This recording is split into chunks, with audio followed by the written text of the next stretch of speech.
Jeshi la Polisi mkoa wa Kusini Unguja linapenda kutoa taarifa juu ya tukio moja ambalo linahusisha unyanyasaji uliofanywa na dereva wa gari ya abiria dhidi ya mwanafunzi ama mtoto mwanafunzi. Ilivyo ni kwamba tarehe 15 mwezi Novemba mwaka 2025 majira ya asubuhi, uongozi wa shule inayoitwa Homelight iliyoko Chumbuni kule wilaya mkoa wa Mjini Magharibi ilikodi magari mawili kwa madhumuni ya kubeba wanafunzi kuwapeleka Michamvi kwa ajili ya ziara ya wanafunzi kama ambavyo imekuwa ikifanyika kwenye taasisi mbalimbali. Kwa hiyo wanafunzi hao walibeba kwenye magari mawili.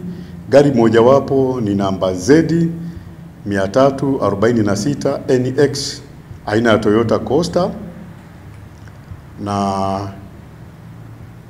dereva wa gari hiyo anaitwa Abubakari Hemedi Rashidi mwenye umri wa miaka 27. Yeye ni mkazi wa Mwembe Makumbi mjini wa Mjini Magharibi. Na tarehe hiyo 15 ndio itaja majira ya saa 1 jioni, gari hizo mbili zilikuwa zikirejea mjini zikitokea huko Michamvi, na walipofika kwenye eneo la Kikungwe wilaya ya Kati mkoa wa Kusini Unguja, palitokea sitofahamu baina ya dereva wa gari hiyo Z 346 NX Toyota Coaster anaitwa Abubakari Hemedi Rashidi na wanafunzi aliokuwa wamebeba kwenye gari hiyo. Miongoni mwa wanafunzi hao alikuwepo mwanafunzi anaitwa Samir Sharif mwenye umri wa miaka 10. Yeye ni mwanafunzi wa darasa la 4 kwenye hiyo shule ya Homelight. Na sitofahamu hiyo ilitokana na wanafunzi kupiga makelele ya kushangilia na kuzomea makelele kama ilivyo watoto wakitoka kwenye hiyo safari wakiwa wamefurahia wanapiga makelele, lakini katika hali ambayo haikutarajiwa dereva huyo hakuzipenda hizo kelele na hivyo kuanza kuwanyamazisha.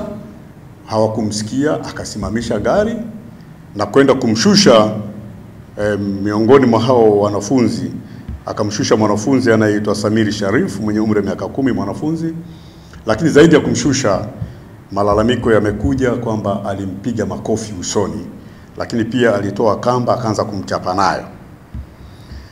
Lakini wakati huo walimu wao walikuwa wametangulia kwenye gari ambayo ilikuwa iko mbele. Kama alivyosema, magari yaliyokodiwa ni mawili, na walivyoona gari hiyo haionekani walirudi nyuma kwenda kuangalia nini kilichotokea. Ndipo walipobaini kwamba dereva huyo alimshambulia huyo kijana mdogo Samir Sharif, na kesi ikapelekwa kituo cha polisi Tunguu ambako shauri la shambulio limefunguliwa. Kwa sasa upelelezi unaendelea. Dereva huyo amekwisha kuhojiwa na hatua mbalimbali za kiupelelezi zinafanyika, na mara baada ya kukamilisha upelelezi, jalada hili litapelekwa kwa wakili wa serikali ama ofisi ya DPP kwa ajili ya hatua zingine za kisheria. Hali ya usalama kwa mkoa wa Kusini ni nzuri, ni shwari, na wananchi wanaendelea na majukumu yao kama kawaida, na tunashukuru pia kwa kipindi chote cha mchakato wa uchaguzi wamedumisha hali ya utulivu na usalama kwenye mkoa wetu, jambo ambalo limetupa fursa ya kuendelea na shughuli bila usumbufu, lakini wakati huo huo tukiwa tumetekeleza haki yetu ya kikatiba ya kupiga kura kuwachagua viongozi wetu.